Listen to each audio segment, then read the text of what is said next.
Intelligence. What is intelligence and how is it measured? Class, today will be all about intelligence. Turn to chapter 9 in your books. I think it starts on page 206. I see Tati still stuck in chapter 5 getting some good REM sleep. Intelligence is the ability to acquire and apply knowledge and skills.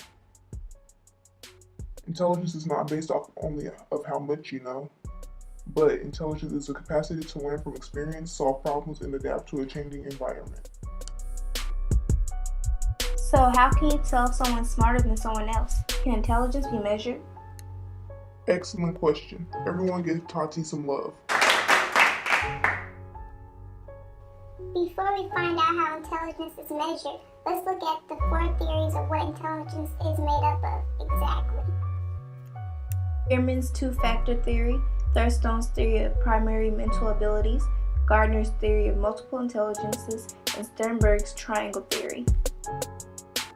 Spearman's two-factor theory suggests all behaviors we consider to be intelligent have a common underlying factor called the G factor. The G factor represents the abilities to reason and solve problems.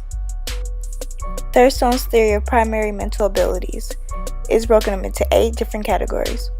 Visual and spatial ability, which is the ability to picture shapes and spatial relationships. Perceptual speed, which is the ability to understand perceptual information rapidly and to see the similarities and differences between stimuli. Numerical ability, which is the ability to calculate and recall numbers. Verbal meaning, knowledge of the meanings of words. Memory, the ability to recall information such as words and sentences. Word fluency, which is the ability to think of words quickly for such tasks as rhyming or doing crossword puzzles. Deductive reasoning, the ability to derive examples from general rules. And inductive reasoning, the ability to derive general rules from examples.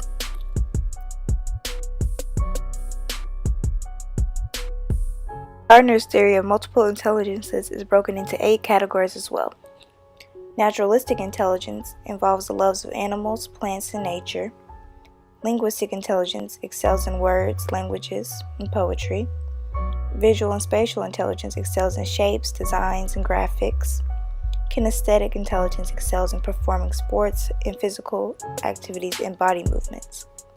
Musical intelligence excels in performing and composing musical pieces. Logical intelligence excels in math and logical thinking.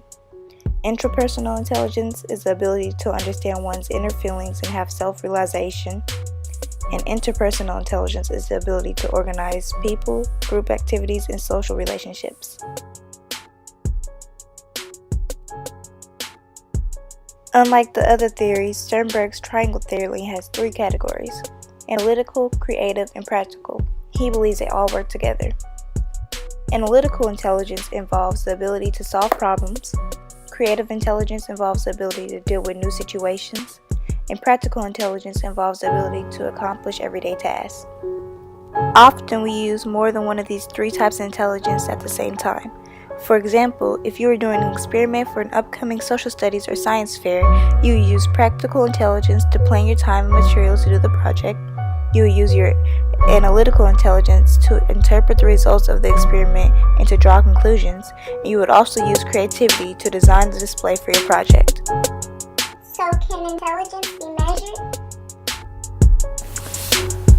Smarty Pants, Egghead, Brainy. Enter Alfred Binet and Theodore Simon, 2 French psychologists who were commissioned to develop a test to measure a child's so-called mental age. The concept of a kid's mental age is essentially the level of performance associated with a certain chronological age. So if 6-year-old Bruno tests as well as the average 6-year-old, he'd have a mental age of 6. Binet believed that his tests could measure a child's current mental abilities, but that intelligence wasn't a fixed inborn thing. He believed intelligence quotient, or IQ measurement. At the time, your IQ was simply your mental age divided by your chronological age multiplied by 100. So, for example, Bruno is 6, and so is his mental age, so his IQ ranks at 100, but his little sister Betty is a 4-year-old with a mental age of 5, so her IQ would be 125. That formula works pretty well for measuring kids, but it falls apart when it comes to adults who don't hit measurable developmental steps like kids do. I mean, there's no real difference between a mental age of 34 and 35. Today, we understand that intelligence intelligence, as defined by all the people we've talked about here, does appear to be a real and measurable phenomenon. But no one can say that they've disentangled all of the would-be genetic, environmental, educational, and socioeconomic components of it. In the end, it's best to think of intelligence as something about which we've still got a lot to learn.